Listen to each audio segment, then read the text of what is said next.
TV yìí mo fẹ́ máa wò, ọ̀rọ̀ tó jẹ tí ń gbèsè mo fẹ́ gbọ́, ètò lóríṣiríṣi wọ́n wà lọ́lọ́kan òjọ̀kan, ìròyìn tó kojú òṣùwọ̀n àtàwọn ọ̀rọ̀ àgbọ́ fi kọ́gbọ́n, eré wọlé fún tẹ̀rù tọmọ tèwe tàgbà ẹ má fi para. Ìjìyà TV mo fẹ́ máa wò, ọ̀rọ̀ tó jẹ tí ń gbèsè mo fẹ́ gbọ́, ètò lóríṣiríṣi wọ́n wà lọ́lọ́kan òjọ̀kan, ìròyìn tó kojú òṣùwọ̀n àtàwọn ọ̀rọ̀ àgbọ́ fi kọ́gbọ́n, eré wọlé fún tẹ̀rù tọmọ tèwe tàgbà ẹ má fi para. Àdànà kú kọjá mórí nǹkan fèrè, bàbá rere káwí parí. BGI TV, we are the pace setter. Bàbá gbàgede ìmọ̀ tẹlifíṣọ̀n station tí dòde. Mo kí gbogbo ojú tó wò mí káàkiri ayé, mo kí wa lọ́kùnrin lóbìnrin lọ́mọdé lágbà nínú ilé yìí, mo kí wa pákó dédé àsìkò yìí, àsìkò gbòjò ọjọ́ ti rí ẹ̀ẹ́dẹ̀ ọdún bí bóun ló ti rí lọ́dọ̀ ti yín o.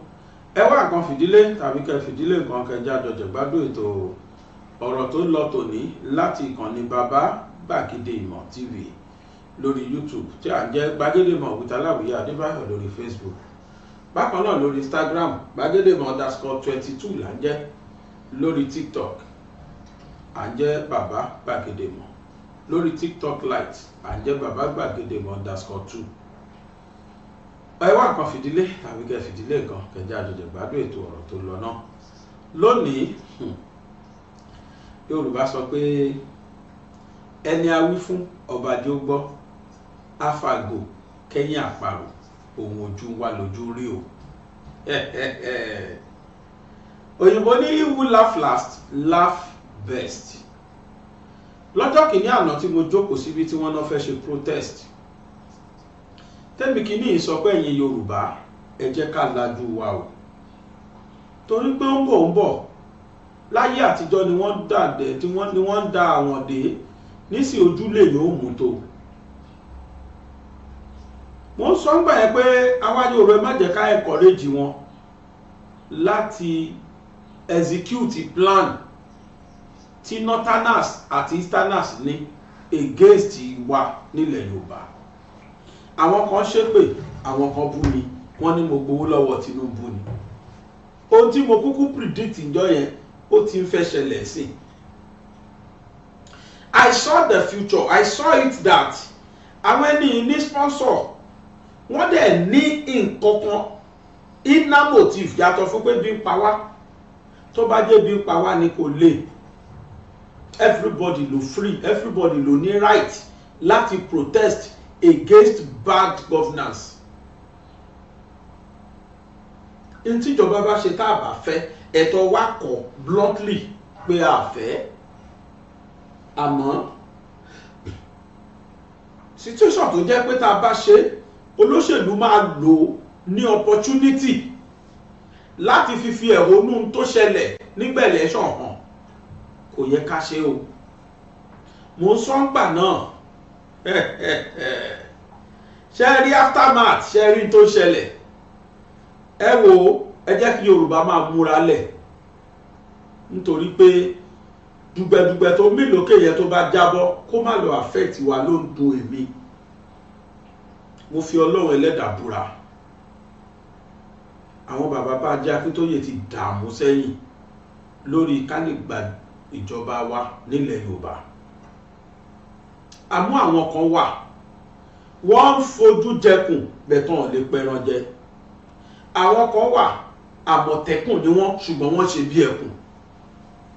Àwọn kan wà both home and abroad, wọ́n ní àwọn nífẹ̀ẹ́ sí Yorubanation ní tàwọn, àwọn tẹ́lẹ̀ Yorùbá ti rọ́ ni nínú ọkàn wọn òṣèlú ni wọ́n ṣe. Nínú ẹ̀mí wọn olóṣèlú ni wọ́n lè má mọ̀ pé àwọn ṣòṣèlú bẹ̀tò òṣèlú ni wọ́n ṣe. Gbogbo ẹni tó bá ti nífẹ̀ẹ́ candidate kan, tó bá ti support candidate kan at the detriment of Yorubanation, olóṣèlú ni, òṣèlú ló ń ṣe kò dẹ̀ kó mọ̀. Kí là ń gbé tà ń gbé? Tẹ́ bá rí mi tí mo sọ̀rọ̀ in favor of Tinubu, ká lò as opportunity lèmi sọ ni mo fẹ́. biggest opportunity ló yọ fún wa nípa pé Yorùbá wà lórí oyè. Tinubu accept o, Tinubu accept o, dandan lówó rí ọ̀rọ̀ yàn láṣọ ògbóra. Àsìkò ẹ̀ náà la lè lẹ́nu ọ̀rọ̀ láti jà fún Yorùbá nation.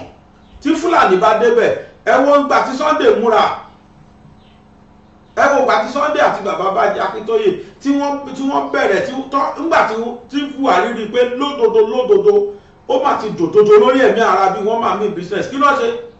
Wọ́n jẹ pápẹ́lẹ̀ ni torí páwọn náà wà lórí oyè. Kò sí bí Tinubu ṣe lè sọ pé òun san lórí tó láíláí, kò ní tẹ pápẹ́ ẹgbẹ́ ẹlẹ́fù Yorùbá ẹgbẹ́ láyé sà. Tó bá dánwò àwọn èèyàn àjọ sí, tó bá dánwò àwọn èèyàn àjọ sí. Èyí tí Onítìrí mú jẹ yẹn ní ìfẹ́ máa bẹ́ spíkà jìnà. Nítorí Onítìrí tó ṣe yẹn, tó bá jáyé Fúlàní ni kó wọ inú wà kan ní wọ́n ti wó Onítìrí jáde, wọ́n gbé jàtó á ti wà níbi tí òrò tẹ́lẹ̀ sí káláyé Fúlàní ni. This is our own time, Yorùbás, but slight mistake tá bá ṣe mistake ní jẹ́ kó bọ́ lọ́wọ́ wá so parí ẹgbàgbé Yorubanation. Kódà mi ní súre o, because mo rí àwọn gbèsè kan mo dẹ̀ sọ nígbà yẹn. Ṣé kí n má tàn yín, Russia ti wọlé tán díẹ̀ báyìí ló kù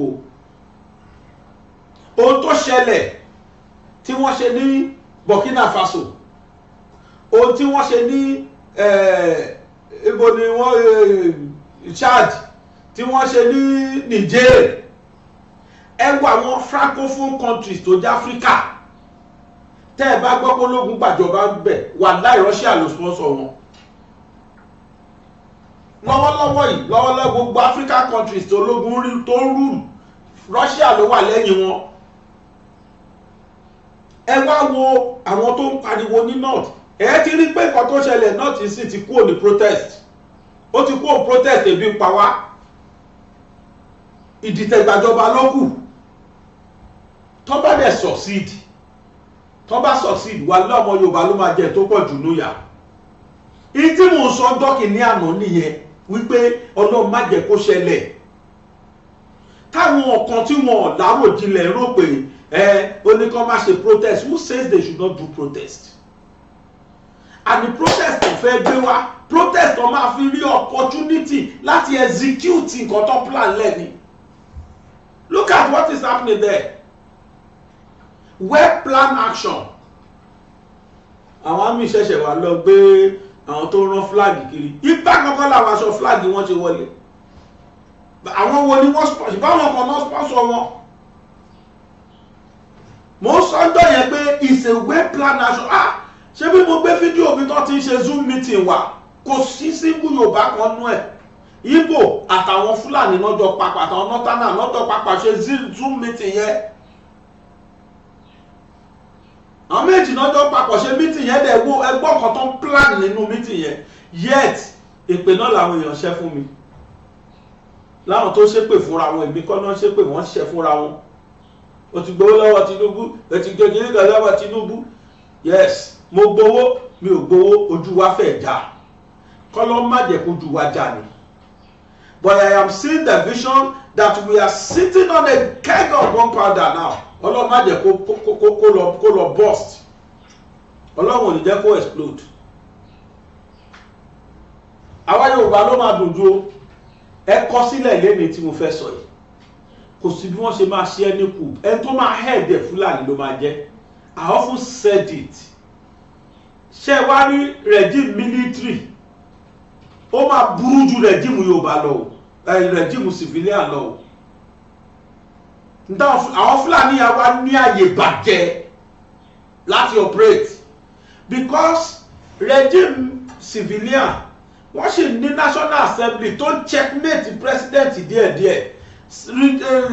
Military regime, nobody to checkmate the commander in chief.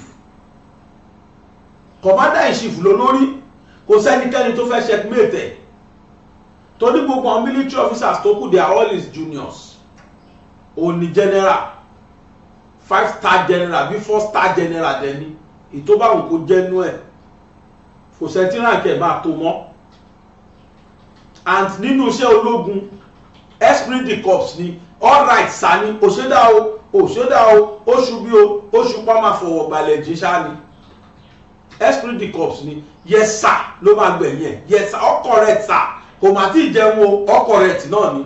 Who are you to query your subordinate officer? You shall be charged for insubordination immediately. Òfin uniform ni kódà wọ́n lè pa wọ́n lè execute ẹ̀ nítorí ẹ̀ for insubordination because insubordination mi wà tó máa tantamount to treasonable felony kò dẹ̀ sápìl níṣẹ́ decree torí decree náà lò kò sápìl tribunal náà máa sẹ́ẹ̀tì fún wọn. So ẹni tó lọ Ọ̀yọ́ ló tọ̀yọ́ bọ̀ ẹni tó mojú ògùn ló pa bìnírè. Mo ti ro 1+1 mo ti times 1 times 2 mo ti rí pé 2 ló fún mi mo ro 1+1 mo rí pé 2 náà ni. I now came out pé ẹ jẹ́ ká fura protest táwọn ẹni fẹ́ ṣe ẹ wo bí tó ń padà lọ já sí. Mo ń gbọ́ táwọn ọmọ yẹn ń pariwo up Russia Russia you are welcome lẹ́nu àwọn Haúsá wọ́n dẹ̀ gbé flag wọn gbogbo adẹ̀ rí báyìí tá a dẹ̀ ti rí sample láwọn other countries tó ti ṣẹlẹ̀. Mo gbọ́ lẹ́nu ṣé Burkina Faso irọ́ Traoré Burkina Faso ni èyí tó jẹ́ kí ó dà pé Traoré náà ni nígbà tó lọ Russia tó dé ó jẹ́ kí gbogbo ayé mọ̀ pé Russia ló ń lọ. Russia ló ti lẹ́yìn tó fi pa gbogbo Boko Haram lu wọn tán. Although ìlú wọn gbádùn ẹ̀ nísìn because he is the best governor in the whole Africa, the best president in the whole Africa. Ṣé irú ẹ̀ máa ṣẹlẹ̀ Nàìjíríà? Torí pé àwọn ò ní ethno-religious problem ní Burkina Faso but àwa ní Nàìjíríà.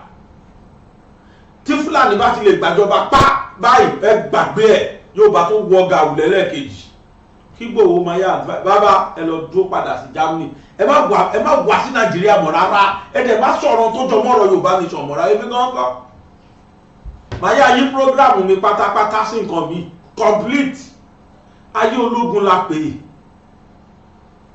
tó bá gbé èèyàn wọ́n gbé ẹgbẹ́ ni ayé ò rí ẹ mọ́ a ṣe exact fundamental human rights láyé civilian a ṣe ráyè sọ̀rọ̀ bí wọ́n ṣe máa dókòó máa sọ̀rọ̀ mọ́ ẹ sọ̀rọ̀ ìlú ayé ológun èèyàn sọ lórí eré láyé Àbàṣà wọ́n ti gbé jìnnà gan ló ṣe jẹ́ pé wọ́n ń pariwo ń gbà yẹn bó ṣe ká mi lára sí tí mo rò tí mo rí ó ní mo ń pariwo nígbẹ̀gbẹ́ bọ́rọ̀ ìṣe ń lọ yìí Russia wá sáré sọ̀rọ̀ wọ́n sáré sọ̀rọ̀ káwọn ọmọ kankan pa àwọn ọ̀dàlẹ̀ takété.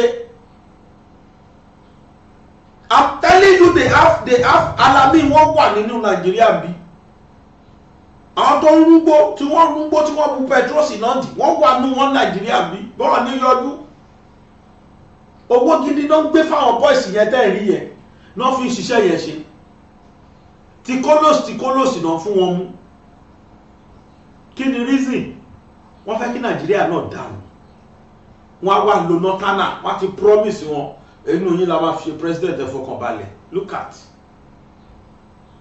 Yorùbá fọwọ́ rẹ̀ ta ìpín ẹ̀dánù síta ẹ jẹ́ ká ṣe kárí ètò dùn èmi tí mò ń pariwo gbà ẹ nìyẹn kì í ṣe pé mò ń kápẹ́ fún Tinubu kì í ṣe pé bóyá mo ń torí ìrírí mi ní láti gbowó lọ́wọ́ ẹ̀ mi ní láti gbẹ́ anything ṣùgbọ́n mò ń sọ fún wa pé Yorùbá ẹ fúra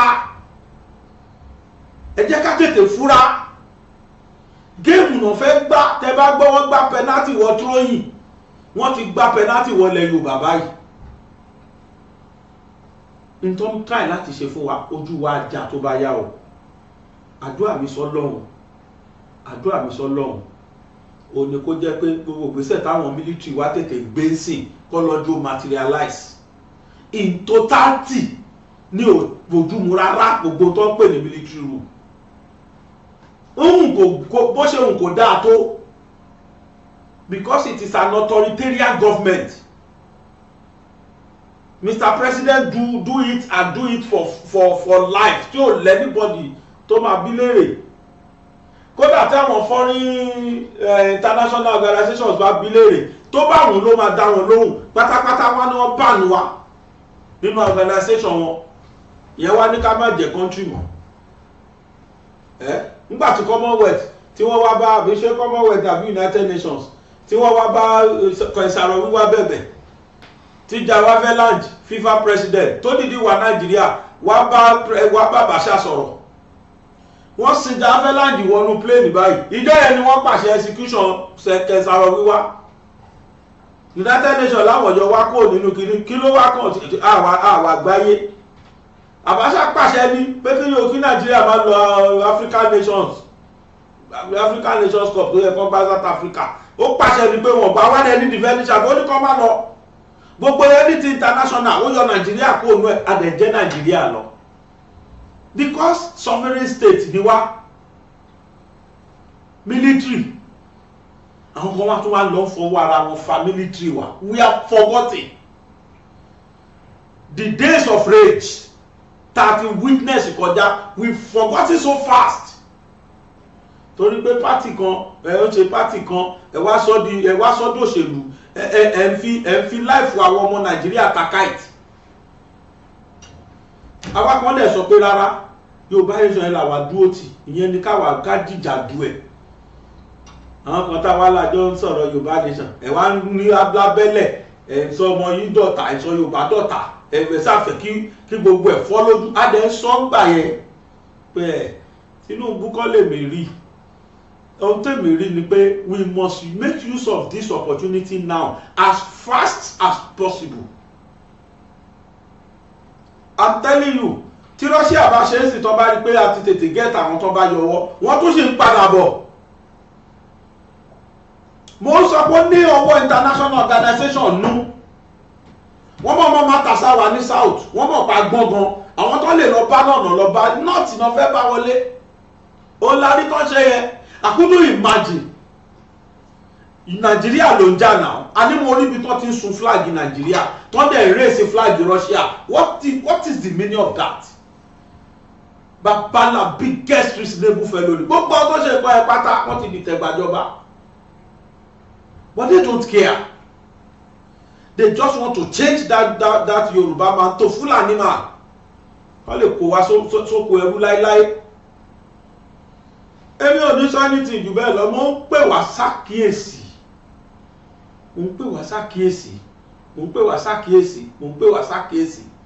I couldn't imagine. Mo gbọ́ pé àwọn military wọ́n ti fohùn lẹ̀, wọ́n ṣe gbogbo ẹ̀. A ní fídíò ẹ̀ náà máa ní kan play ẹ̀. Chief of General Staff yẹn náà fohùn lẹ̀ wọ́n gbé tailor tó ń bá wọn rán torí wọ́n dìdí ní tailor state kọ̀ọ̀kan ní tailor tó ń bá wọn rán flag yẹn ni oh God oh bàbá Tinubu ẹ̀yin náà ẹ dá ọ̀dọ̀ lóhùn òótọ́ bí yín léèrè but I will not support that you should return subsidy. Because ẹ tó bá gbọ́ ohun tí wọ́n fi tọ́ subsidy yẹn ṣe báwo ni máa ná 3.5 trillion in just 6 months tá a máa ná 7 trillion lórí subsidy lọ́dọọdún ẹ má dá subsidy padà but ẹ bá wa make sure wípé dandan lábẹ́ bó ti wò rí tó bá máa gbà ní kẹ́ fún ẹ bẹ̀rẹ̀ immediately ẹ bẹ̀rẹ̀ sí ní ṣe refineries wa káwọn refineries yẹn ṣiṣẹ́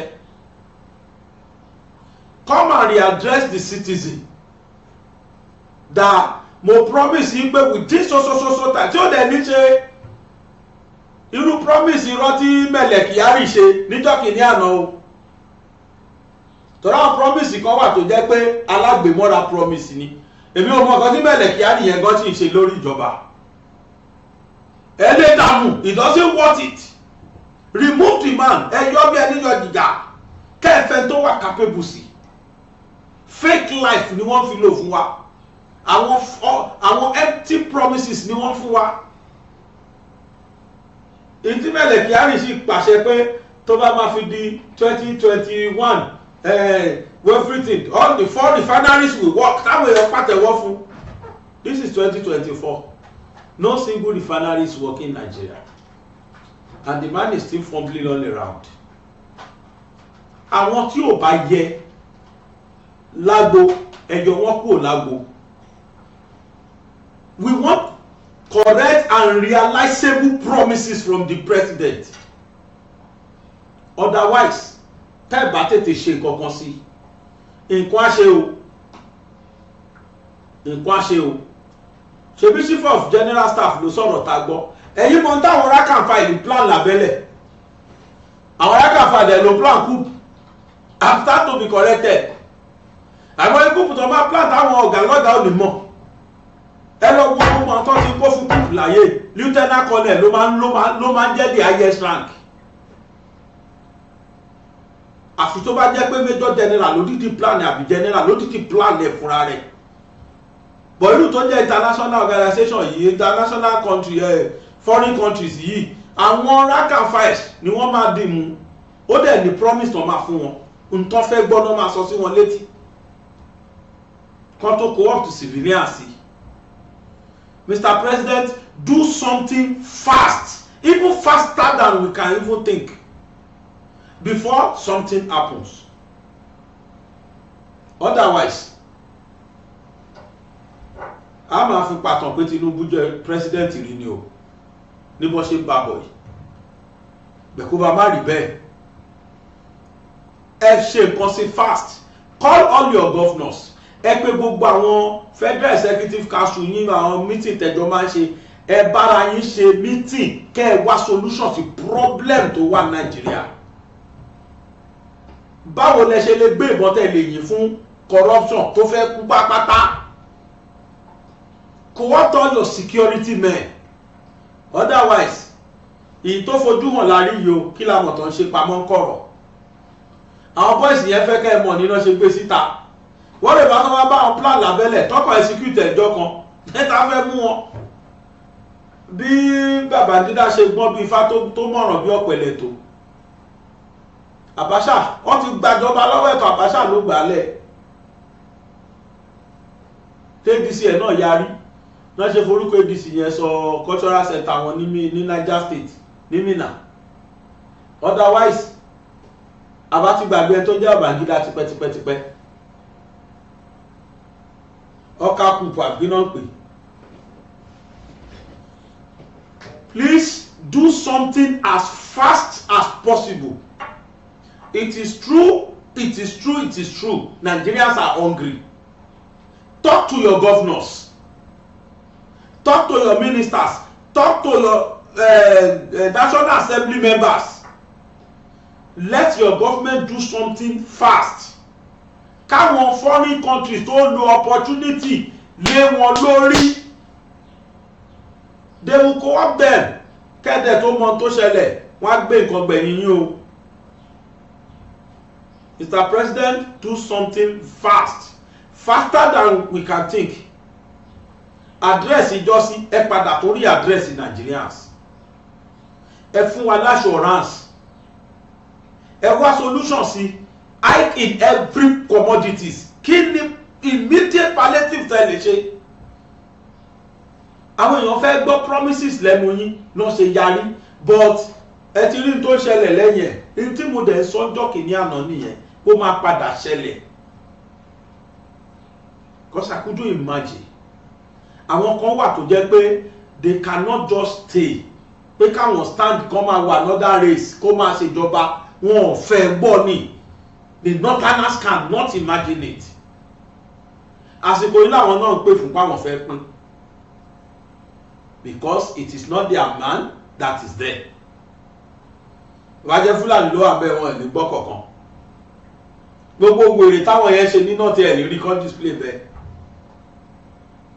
Gbogbo àdáparọ́ tó ń pakiri ẹ̀ ní rí kan ṣe lú ẹ̀. So èmi ò ṣe olóṣèlú kò sí tó kàn mí pẹ̀lú òṣèlú o. But I believe the best government is democracy. And it is through democracy we can move out of Nigeria. Táyé bá ti dayé ológun, all the ambitions dies.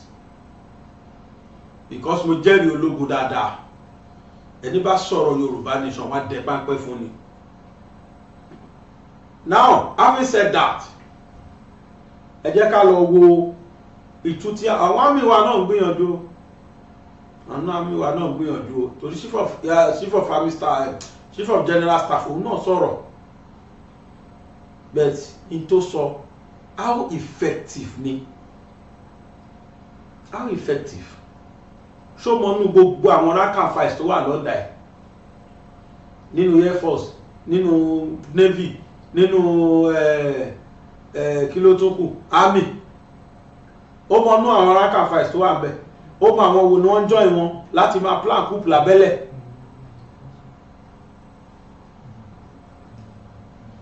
The best thing is for us to tread the path with care. In fact, I was shocked to the marrow when I saw that flag. Wọ́n sun flag in Nigeria, wọ́n dẹ̀ flag in Russia. I couldn't imagine Nigeria. Tá a dẹ̀ ti rí tó ṣẹlẹ̀ láwọn other African countries. The same Russia làwọn ṣí mọ́ lórí. Kí lè bí pa wá ṣe wá di flag in Russia? Kí lè bí pa wá ṣe di tó à ń kọrin pé welcome Russia? Àwọn kan sọ fún mi pé ṣebí Buhari Tinubu ló kọ́kọ́ gbé flag yẹn sẹ́yìn. Flag commander in chief of armed forces kọ́lọ̀ ẹ̀ yàtọ̀ sí kọ́lọ̀ ti Russia.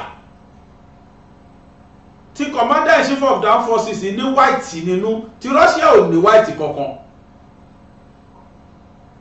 Flag ọ̀tọ̀ọ̀tọ̀ ni wọ́n rí sí ọ̀tọ̀ọ̀tọ̀ dẹ̀ ni wọ́n fi wà ń bẹ̀. Flag Russia kọ́ ni Tinubu gbé sẹ́yìn. Flag commander in chief of the armed forces pé òun ló lórí gbogbo àwọn ológun wa, ó ní commander wọn gbogbo tó ń jẹ́ forces, ọlọ́pàá ni o, army ni o, àwọn air force ni o, àwọn naval officers ni o, police ni, custom, anything uniform tó jẹ́ commission, tó jẹ́ chief of armed force commander gbogbo wọn náà ṣe ń pè ní GCON, Grand Commander Order of Niger, GCFR jàre, Grand Commander Federal Republic of Nigeria. Grand President nìkan ló lè gboyè yẹn. Grand Commander Federal Republic of Nigeria, GCFR. Flag GCFR rẹ̀ ló gbé sẹ́yìn yẹn, kì í ṣe flag Russia. Anybody has no right láti flag Russia ní Nigeria àyàfi tí president Russia bá wá kí wa tó jẹ́ pé mutual for friendly reason bákan fẹ́ fi ọ̀nà ẹ̀ pé country ẹ̀ náà wà ń bí, bó jẹ́ president tó wá kí wa la fi lè flag wọn ní Nigeria wa, tàbí kó máa ṣe sporting event káwọn náà dẹ̀ involve náà fi lè rí flag wọn pé Russia náà wà involve náà tó ṣe program yìí o. On no account must any other country float their flag in Nigeria. Supposed to be green, white, green alone, but kó máa wá dáná sun flag yẹn kí wọ́n máa fly kó tún máa kọrin welcome Russia. Ṣé Russia làwà yìí? Russia ń wá wọn tó fẹ́ bóun jọ àgùn tó fẹ́ support òun láti bá Ukraine jà. Ṣé wọ́n tún fẹ́ sọ bí náà di kọ́lọ́nì wọn ni? Bẹ́ẹ̀ ṣe dán wọn ni. Àwọn fẹ́ kí nǹkan ṣẹlẹ̀ kán lè fìyẹn wọlé, wọ́n dẹ̀ ti jẹ́ kó ṣẹlẹ̀, àwọn èèyàn wa náà dẹ̀ accept. Bẹ̀tà wá tá a rí asọ́gbà yẹn, people thought wọ́n náà ti dé lóṣèlú gbogbo owó lọ́wọ́ Tinubu òrìn. Ẹgbọ́n kan tí Chief of General Staff sọ. At the instance of the Chief of Defense Staff, heads of security agencies converged on the conference hall of the Defense Headquarters for this unusual news conference. After the welcome remarks by the Chief of Defense Staff, the Inspector General of Police hit on those flying foreign flags. But we still have in few states, in Kano, Kaduna, Katsina, and Bauchi State, group of people who started subversive campaign, waving flags of other countries and openly calling for military takeover of government. This is not a protest, but an offense of treason. The service chiefs state their position. I want to remind all Nigerians that while it is a constitutional right to participate in peaceful protest, it is also an offense and a crime to engage in disorder, violence, and chaos. The armed forces of Nigeria is constitutionally charged with the responsibility of defense of the nation from both internal and external aggression and protection of the sovereignty of this country. And this is for the overall good of the entire citizens of this country. The Nigerian Army stand assured in defense of our democracy, of our peace, of our harmony, and we are not going to shift ground on that. Diaspora sponsors of the protests have also been identified and are being monitored. So some of these people who are actually in diaspora, we have a number of them who are actually instigating this mayhem that we're seeing right now. What we've done is we've had them on our watch list and they've been watch listed. We have them on our radars and we're making sure that any attempt they make to come into the country will notify the necessary authority. For the persons taking advantage of the protest, the Chief of Defense Staff reads a riot act. It's our duty to protect Nigerians. The only people we're after are those ones that don't mean us well, the enemies of the state. And anyone who makes himself an enemy of the state then will be ready to face the law. Although normalcy appears to have been restored in many parts of the country, the security chiefs are leaving nothing to chance. Hold a joint news conference to give updates on security situation in the country. The direction of the DSS, whether now, in the past or in the future, is that security and intelligence management is the work of every person. It is not gone are the days when you think that security belongs to security agencies. We have the challenges we are having today because the society is still adopting the we versus them approach to security management. Protests that have degenerated into riotous demonstrations in parts of the country give security agencies severe concern. Even more worrisome is a new dimension to the demonstrations. We have been able to arrest some individuals who were calling for subversion and who engaged themselves in what I call treasonable felony. To carry the flags of a foreign country on our land is a criminal offense. We have them arrested. Just this morning, we have arrested one Ahmed Taylor from Kwana Hudu, a national local government area of Kano State, for producing in large quantity Russian flags given to young Nigerians to go and fly. There are several factors, there are several groups who are feeding on the frustrations of Nigerians that has brought about what we are seeing today. I've spoken about opposition politics, I've spoken about sovereign interference, I've also spoken about interest groups, terror groups, and also other groups. Now, based on their purposes, we have seen the good, the bad, and the ugly. The police have arrested 873 protesters in connection with various crimes. While protests continue in parts of the country, the federal government insists it is open for dialogue. Sifon Asian, TVC. The End Bad Government protest in Kano has taken another shape in the last 2 days, with some youths in parts of the state calling on the Russian government to come to their rescue. The youths, mostly in their hundreds, were usually seen holding the Russian flag. A man alleged to be responsible for sewing the Russian flag is now in the police net. The state government denies any link to the protesters using Russian flags and says a committee of inquiry has been set up. Going about with the flags of any other country has no business with the Kano state government, and we are not aware of anybody who has the right to do that. We believe it's an act of the opposition who are also trying to make another meaning to the peaceful protest started in Kano.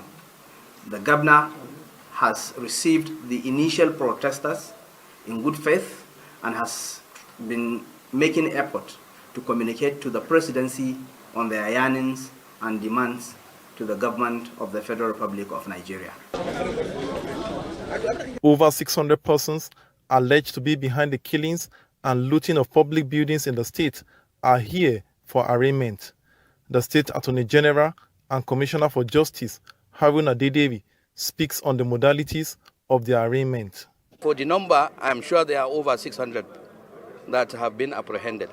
Now, the charges include theft, unlawful assembly, criminal conspiracy, mischief by fire. Some of these charges are of this nature.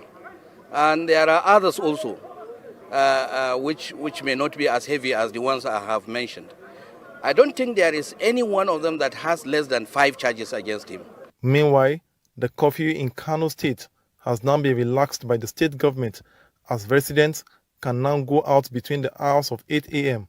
to 2 p.m. tó a dúpẹ́ pé àwọn tọ́rọ̀ kàn wọ́n ti ń sáré gbégbèsè kò sí bó ṣe lè jẹ́ o ẹ má jẹ́ ká bá wọn pè fólógún o mo fi Ọlọ́run búra ẹ̀yin bàbá mi ẹ̀yin ìyá mi tẹ́ ń wò mí lé ẹ mọ̀ tójú wá rí láyé ológun tó kọjá bó ti hùn kó jẹ́ wípé àwọn tó jẹ́ sífìlì àwa náà wọn ò dùn wá nú láàárọ̀ dálẹ́ rí àmọ́ o a known devil is better than an unknown prophet o tí mo kàn lè sọ nìyẹn. Now lórí ìròyìn ayọ̀ torí pé the good the bad and the ugly náà ni mo níròyìn ayọ̀ kan fún wa ọ̀dọ́ lọ́wọ́lọ́wọ́ yìí àwọn èèyàn fìbínú sọ̀rọ̀ àmọ́ mo níròyìn ayọ̀ kan fún wa àwọn tí wọn ò rí àwa tá à ń sọ pé kò sí solution ní ọ̀rọ̀ wa jù ká pín lọ àwa Yorùbá ni wọ́n ń bú jẹ́ kí n já yín sí nǹkan kan wàláì northerners ń prepare jù wá lọ wọn ò sọ̀rọ̀ ní bí mo ṣe ń bá wa sọ̀rọ̀ yìí flag wọn ti ready tán fẹ́ lò ní north wọ́n dẹ̀ ní orúkọ country wọn Arewa Republic náà fẹ́ máa jẹ́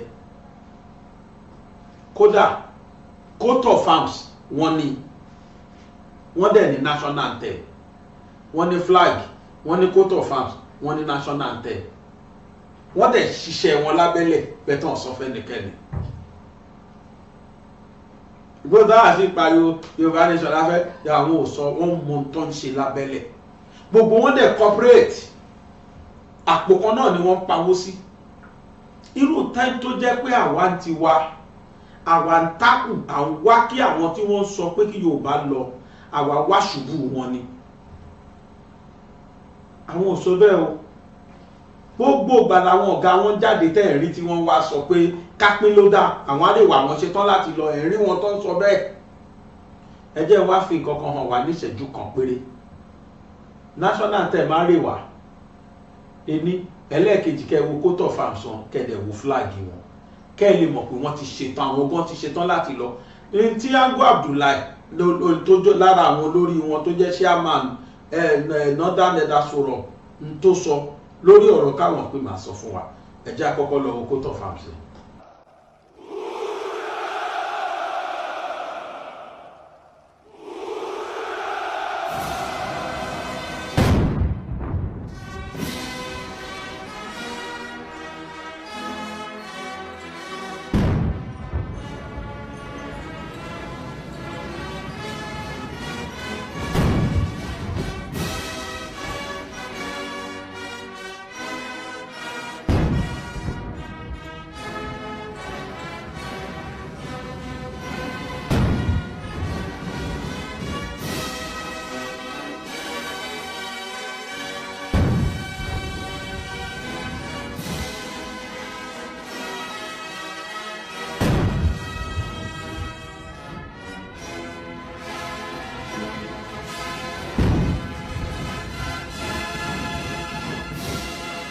ṣe ti rí o ṣe ti rí pé wọ́n ti ṣe tán not national anthem wọn lẹ gbọ́ yẹn ó kàn wá jẹ́ pé ìṣepọ̀ kábàwà ṣe máa ń kà síta ní Olympic bọ́n ṣe ka national anthem lẹ́rí yẹn wọ́n kàn fi sound ní wọ́n máa fi kà bọ̀tẹ́ tó bá mọ̀ á mọ̀ pé tó ń kọrì ìlú tá a ṣe máa sọ iṣẹ́ wà fún ilẹ̀ wa àwọn beat ni wọ́n fi kọ́ fún wa tààrí yẹn that is their national anthem nínú ẹ̀ ẹ̀rí flag yẹn nínú ẹ̀ ẹ̀rí coat of arms wọn they are ready this is another proof wípé wọ́n ti ready wọ́n pe ọkùnrin kan ní Ango Abdullahi ó jẹ́ ìkan nínú wọn lélẹ̀ tó dẹ̀ jẹ́ pé ó wà nínú àwọn ẹ̀dá sọ̀rọ̀ wọn Nigeria has expired based on amalgamation agreement of 1914. Nigeria should consider going separate ways. Professor Ango Abdullahi of Northern Elders Council. Ṣé ti gbọ́? So níbẹ̀ bá ń show picture bàbá yẹn kán lè mọ̀ pé kì í ṣe pé mò ń kà lórí. Nigeria has expired based on amalgamation agreement of 1914. Nigerians should consider going separate ways. Professor Ango Abdullahi of Northern Elders Council. N tó sọ ni pé Nigeria táwọn wò yẹn ó ti wẹ̀ expiring date ẹ̀ ti tó láti 2014. Ó ní pé based on the agreement pé nígbà tí wọ́n dà wá pọ̀ àjọsọ iye tó wà bẹ́ẹ̀ wípé ìyẹn ní 1914 nígbà tó ń dà wá pọ̀ ó ní tá a bá wo àsọyé tó wà ńbẹ̀ kí dẹ̀ làsọyé náà ni pé lẹ́yìn 100 ọdún oníkálùkù kò pínyà amalgamation ó ti expire wọ́n sọ bẹ́ẹ̀ gbà ẹ̀ ó wá ní tá a bá wo tó sọsọ yẹn o nísìnyí ó ti yẹ ká máa gbáradì sílẹ̀ láti pín torí pé Nàìjíríà ti expire.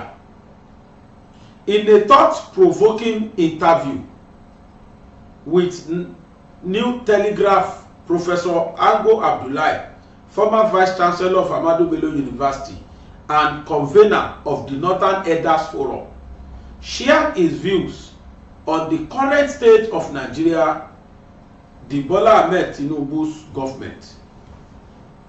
Under the Bola Ahmed Tinubu's government, describing the situation as very sad. Abdullah attributed the country's problems to both Nigerians and their leaders, emphasizing the need for accountability and the repeated elections of the wrong people. As a personal friend of President Tinubu, Abdullah advised the president to listen to the complaints of the people and ensure that his officials provide honest and sincere reports. He stressed the importance of the president devising ways to verify the information given by his close associates and punishing any official found to be in breach of the law. Addressing the recent protest against perceiving hardship, Abdullah affirmed that hunger is reality in Nigeria and that the Constitution protects Nigerians' right to a peaceful expression. He criticized the government's reluctance to allow the protest, stating that it infringes upon the rights of Nigerians to freely express themselves. Abdullah also highlighted the amalgamation decree of 1914, which stipulated that the entity called Nigeria has expired after 100 years. He called for a conference to evaluate whether Nigerians have made sufficient progress in building a nation. If no consensus is reached, Abdullah suggested that Nigerians should consider going their separate ways. Professor Ango Abdullahi of Northern Elders Forum declares that Nigeria has expired based on amalgamation agreement of 1914. In his own words, the amalgamation decree of 1914 stipulated that the entity known as Nigeria would expire after 100 years. He further called for a conference to evaluate whether Nigeria have made sufficient progress in building a nation. If no concessions reached, he suggested that Nigeria should consider going separate ways. Commenting on the creations of the Northwest Development Commission, Abdullah questioned the effectiveness of such commissions and cited the example of the Nigerian National Petroleum Corporation (NNPC), which has been unable to provide affordable petrol prices despite the country's vast oil and gas resources.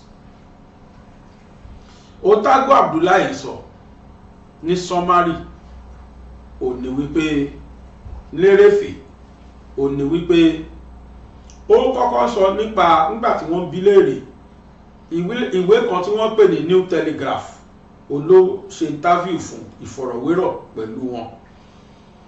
Ó sọ fún wọn wípé ìbànújẹ́ ló jẹ́ òbó tiẹ̀ tí òun kò jẹ́ kóun jẹ́ ọ̀rẹ́ sí President Bola Ahmed Tinubu. Ẹ̀tọ́ jẹ́ ìbànújẹ́ fóun láti rí tó ń ṣẹlẹ̀ ní Nàìjíríà. Ó wá ní ṣé kí n sọ fún yín, àwa ọmọ Nàìjíríà àtàwọn ìjọba wa gan lájọ ní wàhálà yẹn lájọ dá wàhálà lẹ̀. Ó ní ṣùgbọ́n ká má parọ́ o, ó ní lódodo ni yan àtẹ̀bí mú ní Nàìjíríà o, ebi ń pọ̀ ọmọ Nàìjíríà. Ó níjọba ò sì ní ẹ̀tọ́ lábẹ́ òfin láti sọ pé kí aráàlú kí wọ́n má fi ẹ̀hónú hàn. Ó wá lóhùn pé President Tinubu o wípé lẹ́sẹ̀kẹsẹ̀ kí wọ́n wá ọ̀nà ìyanjú sí wàhálà oúnjẹ dé yìí tó wà ní Nàìjíríà àti kí wọ́n dá àwọn ọ̀dọ́ lóhùn nípa àwọn nǹkan táwọn aráàlú béèrè, gbogbo tíjọba táwọn aráàlú fẹ́ kíjọba gbìyànjú láti rí pé àwọn dáhùn sí. Ẹ wá rí lórí pé ìlú Nàìjíríà fúnra ara ẹ̀, ó ní pé nítorí pé nígbà tí wọ́n ń da Nàìjíríà papọ̀ tí wọ́n fẹ́ dá ìlú Nàìjíríà sílẹ̀ ní 1914, ó ní wọ́n sọ wípé o lẹ́yìn 100 ọdún ń tá ń pè ní Nàìjíríà àti expire. Ó wá ní kíjọba pé àpéjọ kan láti lè fi wò pé ǹjẹ́ láti 1914 tá a ti jọ wà, ǹjẹ́ a ní ìlọsíwájú ni àbá kò ní ìlọsíwájú. Onítàbàrí yanjú sí, ó lóun gbà lérò pé kó ní kálukú pín ló dá o, kò sí ọ̀rọ̀ míì mọ́ ju pé ká pé lọ. Lérèfé Otago Abdullahi sọ̀rọ̀. Òun tó sọ̀rọ̀ yẹn tó sì wà nínú àwọn abẹnugan ní North, wọ́n mọ táwọn ti ṣe pamọ́. Northerners láwọn fẹ́ pín, Yorùbá láwọn fẹ́ pín, Ìgbò náà láwọn fẹ́ pín. Ǹjẹ́ mọ̀ tó fà á? Tẹ́ bá wo 20 ọdún sẹ́yìn, ẹ rí pé Ìgbò nìkan ló sọ pé àwọn fẹ́ lọ tí wọ́n dẹ̀ nídìí. Láti ìgbà tí wọ́n dẹ̀ ti fìdí káta wọn sọ bẹ́ẹ̀ mọ́. Ṣùgbọ́n lélẹ̀ kìí ṣe Ìgbò nìkan àti Yorùbá àti Ìgbò àtàwùsá lọ láwọn fẹ́ lọ. Nítorí wípé mo ti sọrí ń bí wípé kò sóúnjẹ tó máa ní expiring date. Tẹ́ expiring date yẹn máa wá pé ségesège lóúnjẹ náà máa ṣe o. Kódà ẹni bá jẹ́ ó gbọ́dọ̀ rún nínú ni. Péyàn bá jẹrú ẹ̀ ó gbọ́dọ̀ rún nínú. Inú ló run Nàìjíríà pẹ̀lú gbogbo tó ń ṣẹlẹ̀. Corruption náà tó di nǹkan tó wá di tọ́rọ́ fọ́kálẹ̀ yìí, ara expiring date wa ni. Tẹ́ bá wà lọ́wọ́ àbọ̀ ẹ rí pé ọ̀rọ̀ wa ò yéra wa mọ́ rárá. Èmi jù ọwọ́ ojú mi, ohun gangan ni order of the day ní Nàìjíríà báyìí. Bẹ́ẹ̀ ni Ìgbò ń pariwo páwọn làwọn lọ̀gá, àwọn Fúlàní ní kí ló ṣubú tàwọn, Haúsá láwọn ò gbà mọ́, Yorùbá lóhun ò bá wọn ṣe mọ́. Tìlú bá ti dà bẹ́ẹ̀ kò sí nǹkan kan ju pé ẹ jẹ́ kó ní kálukú pín gàrí lọ. Kó dẹ̀ sí ni ó máa dà wá láàmú. Èdè tá a jọ papọ̀, àṣà tá a jọ papọ̀, ìròrí tá a jọ papọ̀, tó sì jẹ́ pé wọn ò fi tọ́ wa dàgbà. Ìròrí Yorùbá yàtọ̀ sí ìròrí Yíbò, ìròrí Yíbò yàtọ̀ sí ti Fúlàní, kódà àwọn jọ wà lùkàn náà ní ti Fúlàní yàtọ̀ sí tàwùsá. Hardly lẹ́lẹ́ fi rí Haúsá kó dídí dáyàn dùbúlẹ̀ kó kọ̀ bẹ̀bọ̀ lọ́rùn, hardly lẹ́lẹ́ fi rí. Ṣùgbọ́n afẹ́ lè má rí ibì kan tó kù láàrin Fúlàní tí wọn kì í ṣe bẹ́ẹ̀, torí pé ìròrí tiwọn ó yàtọ̀ sí tàwọn tó kù. Hardly lẹ́lẹ́ fi rí Yorùbá tí ó jíjìjì ayé ẹ̀ tí ó wà sọ pé yá mo fẹ́ lọ dáná sun police station, mo fẹ́ lọ máa dá gbogbo ẹ̀rọ máa pa wá dànù ní ó fẹ́ lójú Yorùbá tẹ́ẹ̀rì tí ó ṣe bẹ́ẹ̀. Àmọ́ bẹ́ẹ̀ bá dé ó ti yé lọ́dọ̀ ọ̀jẹ̀gbẹ̀ tí èlé àwọn iná order of the day ní lọ́dọ̀ tí wọ́n kàkún nítorí pé ní wàhálà yẹn ó rọ̀ wọ́n lọ́rùn pọ̀, torí pé ìròrí wa ọ̀tọ̀, ìṣesí wa ọ̀tọ̀. Títọ́ tí Yorùbá tọ́ ọmọ dàgbà ó yàtọ̀ sí bí Yíbò ṣe tọ́ ọmọ dàgbà. Títọ́ tí Yíbò tọ́ ọmọ dàgbà ó yàtọ̀ sí bí Nọ́tánà ṣe tọ́ ọmọ dàgbà. A tọ́ wa ní ìtọ́ ọ̀tọ̀ọ̀tọ̀, a sì fẹ́ kọ́ ọ̀tọ̀ọ̀tọ̀ kọ́ wa ni. Èèyàn gbọ́dọ̀ fọdún 10 20 ọdún jùyàn lọ nílẹ̀ Yorùbá kó o sì máa pè lórúkọ. Wọ́n ṣe bẹ́ẹ̀ dáadáa lẹ̀ Yíbò, kí ló kọ́ wọn? Ìṣèlú wa gbọ́ Keatus Erastus àgbàlagbà ni o, adẹ̀ lárúkọ ọmọ lórí torí kò sí bọ́ọ̀dà ní ọ̀rọ̀ tiwọn. Then they call you come, bọ́ ṣe ń sọ̀rọ̀ tiwọn nìyẹn. Nílẹ̀ Haúsá rákàdédé náà ni wọn lè dọ̀bálẹ̀ kíra wọn torí kò sí inú àṣà wọn. Àmọ́ nílẹ̀ Yorùbá bọ́mọ kékeré bá ṣe ẹ̀ka àṣà tó tún ju ọ̀sẹ̀ ẹ̀ka àṣà nílẹ̀ Yorùbá wọn á ka ọmọ náà kó nígbéraga torí pé àṣà wa ni ká dọ̀bálẹ̀ tán kí àgbàlagbà. Lè rọ́mọ Haúsá kó dọ̀bálẹ̀ kíyàn yóò yà mọ̀ bẹ̀rẹ̀ kágbàlagbà ni torí pé ìṣesí ọ̀tọ̀ọ̀tọ̀ náà fi dá wa. Àwa mú gbogbo àwọn ṣe sí àwa ní ká papọ̀, bẹ́ẹ̀ bá domi òkun àtomi ọ̀sà pọ̀ wàhálà àṣẹlẹ̀ o. Omi òkun àtomi ọ̀sà tó papọ̀ látijọ́ yìí ló sì ń dá wàhálà lẹ̀ Nàìjíríà. Àfi tó ní kálukú tó bá dọ́mú yẹ gbé. Ẹ wo mo máa ń fi ṣe sáàpù gbogbo ìgbà. Ẹ wo ìgbà tá a wà ní regional tó ní kálukú dọ́mú yẹ gbé. Ẹ wo dùnú bó ṣe wà nílùú. Ẹ wá àṣeyọrí ńlá tá a ṣe. Ìran kọ̀ọ̀kan ti mọ̀ pé òun lòun ní nǹkan ẹ̀jẹ̀ àjọ máa dùn. Ọ̀hún tí ẹ̀ ní jí. Ṣùgbọ́n bó ti jẹ́ páládàlú ẹ̀wà ni. Yíbò àkótó tọ́wọ́ ẹ̀ bá bá ni. Yorùbá náà jí ti ẹ̀ kó. Haúsá ní kí ló ṣubú tẹ̀hún torí pé kì í ṣe ìran bàbá ẹnìkan lónìí. Òun náà ṣe ń pè ní national cake. Ntí corruption fi kó Nàìjíríà nìyẹn. Àmọ́ tí Yorùbá bá rí pé kíní mi mà ní àwọn ọmọ mi mà wá jẹ́ ń bẹ̀ kò ní jí kó láíláí. Olófà tí bàbá wa Awólọ́wọ̀ fi ṣàṣeyọrí torópó ti mọ̀ pé ìran òun lòun ṣe kíní fún. Dúdú tó kàn dùn mí ni pé àwọn ẹ̀tọ́ wa tó wà lọ́wọ́ Nàìjíríà sọ di tiwọn ni. Torí pé owó iṣẹ́ táwọn bàbá wa ṣe ó ní wọ́n fi establish gbogbo àwọn nǹkan yìí, ṣùgbọ́n Nàìjíríà gbà lọ́wọ́ wa láì fún wa ní nǹkan kan. Lórí gbogbo àwọn ẹ̀tọ́ wa tí Nàìjíríà gbà lọ́wọ́ àwa Yorùbá, allocation tó yẹ kán máa fún wa lóṣooṣù ó yẹ kán máa fúnlẹ̀ Yorùbá special ni. Ẹ lọ wo àwọn south yàtọ̀ fún normal allocation ó ní special allocation tó ń gbà wípé wọ́n extract epo nínú wọn. Àwa Yorùbá tán wá gbóhùn ní wá ń kọ́ Awólọ́wọ̀ fi owó wa ṣe. Èló ni wọ́n fún wa lórí NTA àbí wọn kì í pawó ń bẹ̀ ni, ṣé wọ́n fún wa lówó? Àwa la ṣá ní. Ọmọ wa mélòó ni wọ́n ló ń ṣiṣẹ́ lẹ́nTA? Haúsá lẹ́bàá bẹ̀rẹ̀ pẹ́tẹ́. Ọmọ wa mélòó ló wà ní airport? Ọmọ wa mélòó ló wà seaport? Lọ́wọ́lọ́wọ́ mo ṣe ń bá yín sọ̀rọ̀ yìí Fúlàní ló ń jẹ chairman ní airport.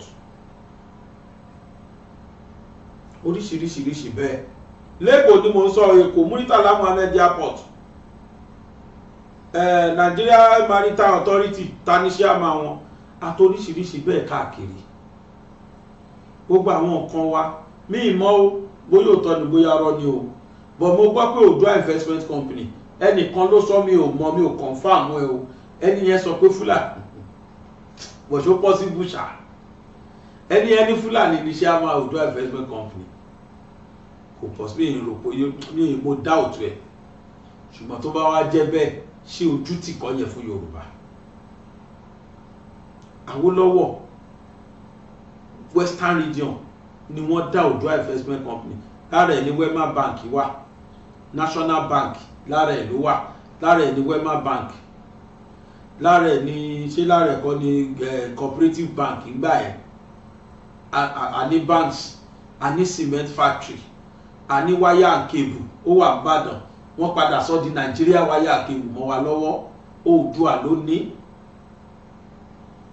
oríṣiríṣi investment nígbà tó wó wà nílẹ̀ nígbà tó wó yẹn pọ̀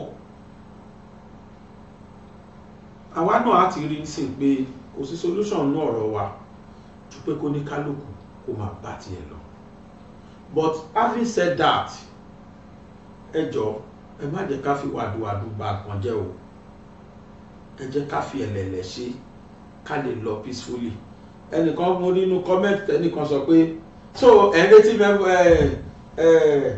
kí ló ń pe referendum lẹ́fẹ́ fi lọ ẹ tọ́ra yín dànù ẹ má lọ gbé mọ́ mo wò mo rẹ́rìn Ọlọ́run ayọ́nu sí wa ọ̀tọ̀ nǹkan ṣoṣo tí mo mọ̀ ni pé ilẹ̀ Yorùbá ò ní ṣẹ́rúkú lágbára Ọlọ́run ẹ jẹ́ ká lọ ronú sí nǹkan tá a sọ yìí tẹ́yìn náà bá dẹ̀ rí sí ẹ bá mi kọ sí kọ́mẹ́ǹtì. Níparí mo dúpẹ́ lọ́wọ́ gbogbo ẹ̀yin tẹ́ ń náwó sí wa lórí ọ̀rọ̀ ilé ìyá Joshua wẹ́rẹ́dẹ̀wẹ́rẹ́ ilé náà ń lọ àdúró rárá iṣẹ́ ń lọ ń bẹ̀ tí n bá tún fi hàn wá ibi tá a bá dé sìn kódà bí mo ṣe ń bá yín sọ̀rọ̀ yìí wọ́n ti gbé gbogbo lẹ̀kùn àti wíńdò sí ilé náà báyìí lágbára Ọlọ́run títí ọ̀sẹ̀ tó ń bọ̀ wọ́n máa lẹ tiles sí àwọn toilet àti pálọ̀ tí ìyá Joshua fẹ́ gbé àti ṣọ́ọ̀bù ẹ̀ àfẹ́ lé àwọn tiles bẹ̀ wọ́n gbẹ́ sókèwé ẹ̀ kíní la ṣe síbẹ̀ báwo digester ò la ṣe sí toilet yẹn kò sí pé toilet kún wọ́n wá kó no ìgbẹ́wọ́ bẹ̀ báwo jẹrà lẹ́sẹ̀kẹsẹ̀ ni báwo digester ni wọ́n ti bẹ̀rẹ̀ láàárọ̀ yìí wọ́n ń ṣe lọ́wọ́ oníkànga ìyẹn ní accident so iṣẹ́ yẹn sì dúró Monday látún bẹ̀rẹ̀ ti kànga otherwise ni àbá ti máa torí ìgì ẹ̀ lẹ́nu wọ́n ti ṣe náà pè mí kó ní accident láàárọ̀ ló ti ń wá wọn ló ní accident àdẹ̀tí ní kó tọ́jú ara rẹ̀ tó bá di Monday kó tún wá bẹ̀rẹ̀ padà bí ò tiẹ̀ lè ṣe kó bá a kóyàn wá kan máa ṣe àwọn iṣẹ́ yẹn ò dúró àti ń ṣe lọ bẹ́ẹ̀ yẹn èèyàn ṣe ń fowó ránṣẹ́ bẹ́ẹ̀ náà la ṣe ń ná torí pé mi gbọ́dọ̀ tanra mi àti rí owó yẹn ná nísìn síbi tó yẹ ká ná sí ẹ ṣeun adúpẹ́ o oníyanṣẹ́ ọlọ́kàṣe gbogbo ẹ̀yin tí ẹ̀ ń bá wa woṣẹ́ wa gbogbo náà la dúpẹ́ lọ́wọ́ ẹ̀ bẹ́ẹ̀ ṣe wá ń wò wá ẹ máa bá wa buwọ́lu channel wa nípa ìfọ́lò wa ibi tó ń kọ fọ́lò sí ẹ sátẹ̀ ibi tó ń kọ subscribe sí tó bá ní orí YouTube ní ẹ̀tẹ̀ tó bá jẹ́nu tẹ́lì lẹ́yìn tí ń wò wá ẹ mú fóònù yín ẹ lọ search fún Bàbá Gbàgede Ìmọ̀ lórí YouTube ẹ bá wa tẹ subscribe ẹ wo ibi tó ń kọ subscribe sí kẹ́ẹ̀tẹ̀ ẹ ti subscribe fún wa nìyẹn Ọlọ́run á ṣe rọrùn fún wa oníyanṣẹ́ ọlọ́kàṣe gbọ́ ẹ̀tẹ́bà ògbó náà ládùúpẹ́ lọ́wọ́ Aláwìyé Adébáyọ̀ àbúrò ọmọ bàbá tíṣà lábẹ́òkúta ẹni tó gbogbo yín mọ̀ sí Bàbá Gbàgede Ìmọ̀ mo sọ pé láyọ̀.